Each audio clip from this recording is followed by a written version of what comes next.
नमस्कार and welcome you all to study IQ. मैं हूं प्रशांत धवन। नाउ रिसेंटली आपने नोट किया होगा कि व्लादिमीर पुतिन की एक क्लिप दुनिया भर में हो चुकी है वायरल। एटलीस्ट यूरोप में तो आप देखोगे इस वीडियो को बहुत ज़्यादा देखा जा रहा है, जहां पर व्लादिमीर पुतिन ने एक जर्मन कंपनी के एक सीईओ को ये कहा कि आप इंग्लिश में क्यों बात कर रहे हैं, आप जर्मन हैं, स्पीक जर्मन। इधर आप देख पाओगे इस पे इंडिया में बहुत सारे आर्टिकल्स विद वीडियो, क्योंकि जो वीडियो है ये दिखाना काफ़ी इंपॉर्टेंट है।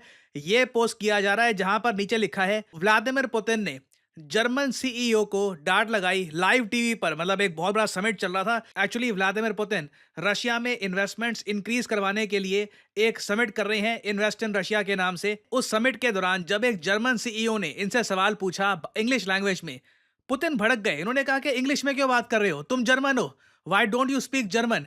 ये जो छोटी सी क्लिप है कुछ सेकंड्स की, ये मैं आपको दिखाना चाहता हूं और फिर हम बात करेंगे कि व्लादिमीर पुतिन ने ये रैंडमली नहीं कहा। पुतिन का देखिए अगला जो ग्रैंड स्ट्रैटेजिक मूव होने वाला है, जिसका इम्पैक्ट आपको यूरोप पे पूरी दुनिया पे देखने को मिलेगा, वो ये है कि जर्मनी और यूएसए के रिलेशंस, इनमें इनको दरार डालनी है ना। ये जो पहली बात तो क्लिप है पुतिन की जो काफी वायरल हो चुकी है, ये मैं आपको दिखाना चाहता हूँ। ना यहाँ पे आप सुनोगे ना, अगेन देखो, पुतिन को समझने के लिए भी हमको इंग्लिश लैंग्वेज का यूज करना होगा, क्योंकि प्रिडोमिनेटली इंडिया में इंग्लिश, हम लोग इंग्लिश, हिंदी और वेरियस और लैंग्वेजेस हम लोग समझ लेते हैं। तो यहाँ पर आप देखिएगा पुतिन डांट लगा रहे हैं जर्मन सीईओ को, क्योंकि जर्मन सीईओ ने जो सवाल पूछा था वो इंग्लिश लैंग्वेज में था। You're representing the Federal Republic of Germany. You should speak German. Why are you asking me in English? Think about your sovereignty. Oh, don't you have translation from German? Well, come on. ना इन्होंने बहुत ज़्यादा important यहाँ पर statements दिए। इन्होंने ये कहा है कि अपनी सॉवरेंटी के बारे में सोचो, तुम्हारा देश है, तुम्हारी खुद की भाषा है, तुम अपनी भाषा भी धीरे धीरे भूल रहे हो, इंग्लिश में बात कर रहे हो यहाँ पे समिट्स में। हम सबके पास ट्रांसलेशंस की यहाँ पे सर्विस है, तुम जर्मन में बोलो, यहाँ पे मुझे ट्रांसलेशन मिलेगी रशियन में, मैं समझ लूंगा, तुम इंग्लिश में क्यों बात कर रहे हो। इसके जवाब में सीईओ ने बाद में फिर बोला कि मैं बिल्कुल जर्मन का रिस्पेक्ट करता हूँ, जर्मन लैंग्वेज का, बट मुझे लगा कि इंग्लिश में बोलूंगा तो आप लोगों को सुनने में आसानी होगी। मगर व्लादिमीर पुतिन ने अपनी तरफ से जो ये स्टेटमेंट है पुतिन की, बहुत पॉलिटिकल थी। उन्होंने ना एक जो इनकी लाइन है आज के समय कि यूएस जर्मनी का नुकसान कर रहा है, जर्मनी लगातार नुकसान में जाता जा रहा है, इसको आगे बढ़ाया है। कुछ ही दिन पहले देखिए व्लादिमीर पुतिन ने एक बहुत ही इंपॉर्टेंट स्टेटमेंट दी थी जर्मनी की इकोनॉमी के बारे में। ना इधर आप देख पाओगे व्लादिमीर पुतिन कह रही हैं कि एंटायर एंटरप्राइजेस, एंटायर इंडस्ट्रीज जो है जर्मनी में, ये बंद हो रही है, क्योंकि यूएसए के ऑर्डर्स फॉलो करने की वजह से जर्मनी को हो रहा है भारी नुकसान। ना यहाँ पे आपको समझना होगा पुतिन का ये कहने का रीजन क्या है।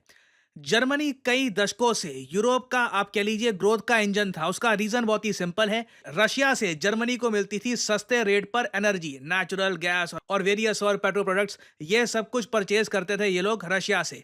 मगर जब से रशिया यूक्रेन वॉर स्टार्ट हुई है, जर्मनी ने रशिया से परचेज करना ये सब बंद कर दिया है या काफ़ी कम कर दिया है।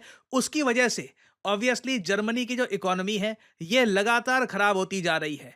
और यहाँ पे आप देख पाओगे आर्टिकल्स ऐसे लिखे जा रहे हैं जर्मनी के बारे में, the sick man of Europe again. क्या यूरोप का जो सबसे कमजोर कंट्री है इकोनॉमी के हिसाब से, वो बन चुका है जर्मनी, जिसकी इकोनॉमी एक टाइम पर लगातार बूम कर रही थी।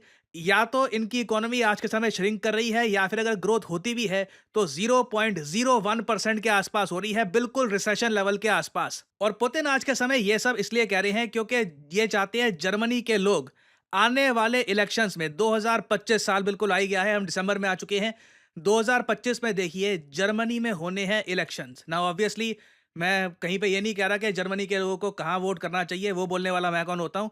बट आपको यहाँ पे मैं ये बता रहा हूँ कि जर्मनी में ना व्लादिमीर पुतिन काफ़ी हद तक वोटर्स को इन्फ्लुएंस करने की कोशिश कर रहे हैं। उनको ये बता रहे हैं कि आप अगर अमेरिका की सुनते जाओगे ना, इस इलेक्शन में भी उन पार्टी को वोट कर दिया आपने अगर जो सिर्फ यूएसए के इंस्ट्रक्शंस के हिसाब से आगे जाते हैं, आपकी इकोनॉमी को भारी लॉस होगा।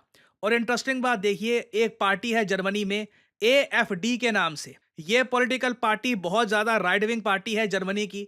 और ये लोग ओपनली ये भी कह चुके हैं कि अगर ये जीत जाते हैं ना, तो ये जर्मनी को यूरोपियन यूनियन से भी बाहर निकाल देंगे। ये मैं आपको बता दूं अब तक का सबसे बड़ा जियोपॉलिटिकल बदलाव होगा यूरोप में, अगर यूरोपियन यूनियन ही टूट जाता है। क्योंकि यूरोपियन यूनियन में से आप जर्मनी को निकाल दो, सबसे बड़ी इकोनॉमी जो है यूरोपियन यूनियन की, उसको निकाल दो, एवरीथिंग चेंजेस। उसके बाद आसपास की जो इकोनॉमीज़ हैं, इनकी जो ग्रोथ रेट है, उस पर भी भारी इम्पैक्ट पड़ने वाला है। तो पुतिन जो ये स्टेटमेंट्स दे रहे हैं कि जर्मनी के लोग अपनी सॉवरेनिटी मत भूल जाना, ये मत भूल जाना कि तुम जर्मन हो, इंग्लिश में क्यों बात कर रहे हो, अपने बारे में सोचो। अमेरिकन्स बोलेंगे तुमको कि रशिया से ऑयल, नेचुरल गैस परचेज़ करना बंद कर दो, तुमने बंद कर दिया, ये भी नहीं सोचा कि तुम्हारी इकोनॉमी पे क्या इम्पैक्ट पड़ेगा।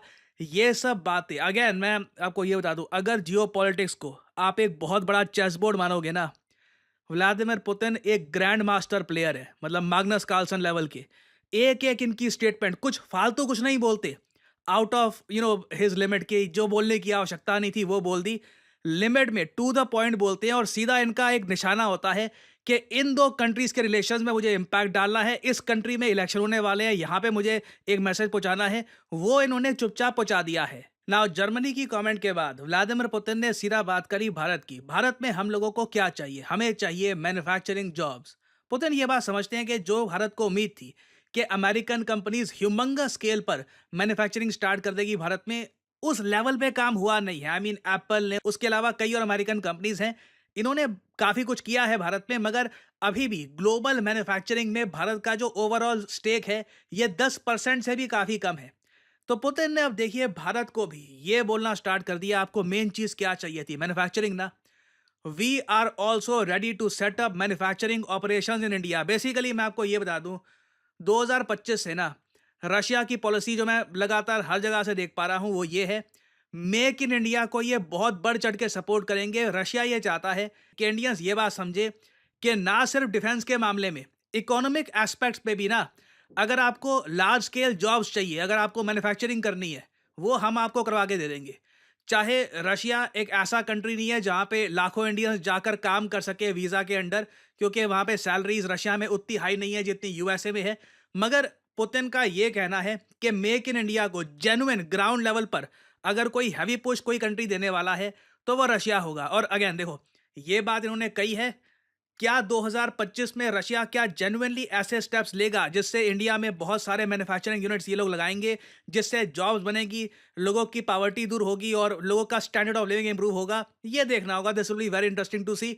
बट यहाँ पे मैं आपसे जानना चाहूंगा आपका ओपिनियन। एक्चुअली कई इंडियंस भी, जो पुतिन की स्टेटमेंट थी रिगार्डिंग जर्मन, उसको डिस्कस कर रहे थे। कई इंडियंस ने भी कहा कि पुतिन ठीक कह रहे हैं कि एक बार को एक कंट्री को अपनी जो लैंग्वेज है उस पर फोकस करना चाहिए। बट इंडिया जैसा देश जहाँ पे हमारे पास वेरियस लैंग्वेजेस हैं, क्या हमारे देश में हमें इंग्लिश की आवश्यकता है, जो एक काफ़ी हद तक ब्रिज का काम करती है कि आपको अगर बात करनी है एक नॉन हिंदी स्पीकर एक हिंदी स्पीकर से, तो इंग्लिश का यूज़ कर सकते हैं एक दूसरे को समझने में। तो बताइएगा यहाँ पर, आप व्लादिमीर पुतिन की स्टेटमेंट से एग्री करते हैं या डिसएग्री करते हैं? मैं जानना चाहूँगा आपका ओपिनियन। और फाइनली आप लोगों से मैं यहाँ पर एक एमसीक्यू भी पूछूंगा। क्वेश्चन ये है कि recently Oxford word of the year 2024 का जो शब्द है वर्ड ऑफ द ईयर, ये ऑक्सफोर्ड ने डिक्लेयर किया है। बताइए ये क्या है? ये है यहाँ पे आपकी options, brain rot, rizz, mind drain या फिर mega. What is Oxford word of the year 2024? Comment section में करिए उत्तर। जो लोग देंगे सही आंसर, उनकी कमेंट को मैं दे दूंगा हार्ट, ताकि बाकी लोग समझ पाएं कि सही उत्तर क्या है। और फाइनली आप लोगों के लिए बहुत ही इंपॉर्टेंट सूचना, अगर आप आने वाले प्रीलिम्स एग्जाम की तैयारी कर रहे हैं, आपको एक क्रैश कोर्स चाहिए उसका, तो स्टडी IQ आपके लिए लेके आया है SIP क्रैश कोर्स। सिंपली जाइए कमेंट सेक्शन में, ये लिंक यहाँ पे आपको मिल जाएगा, इस पे करिए क्लिक और यहाँ पे आप परचेज कर पाएंगे स्टडी IQ का प्रीलिम्स क्रैश कोर्स। बहुत ज़्यादा अफोर्डेबल प्राइस पे ये अवेलेबल है, 7,500 रुपये। बट ये भी पे मत करो, ये पे करने की क्या आवश्यकता है? यहाँ पे लिखा है ना 3 ऑफर्स अवेलेबल, इधर क्लिक करिए और यहाँ पे आपसे कोड मांगेंगे, कोड यहाँ पे डालिए PD10 और प्राइसेस और गिर जाएंगे सिर्फ 6,000 रुपये में। 9 महीने की वैलिडिटी के साथ आप ये कोर्स कर सकते हैं परचेज। एक बहुत इंपॉर्टेंट क्रैश कोर्स है जिसमें जल्दी से आपकी यूपीएससी की प्रिपरेशन कराई जाएगी, ताकि आप आने वाले एग्जामिनेशन के लिए खुद को प्रिपेयर कर पाएं। यहाँ पे आपको पीपीटी नोट्स, CSAT वर्कशॉप, बहुत कुछ मिलता है। डिसिप्लिन एक कोर्स है प्रॉपर। सो एनरोल करिए इसमें to properly prepare for your UPSC examination. So इसी नोट के साथ ये है वीडियो का अंत। Thank you for listening and as I always say, may the gods watch over you.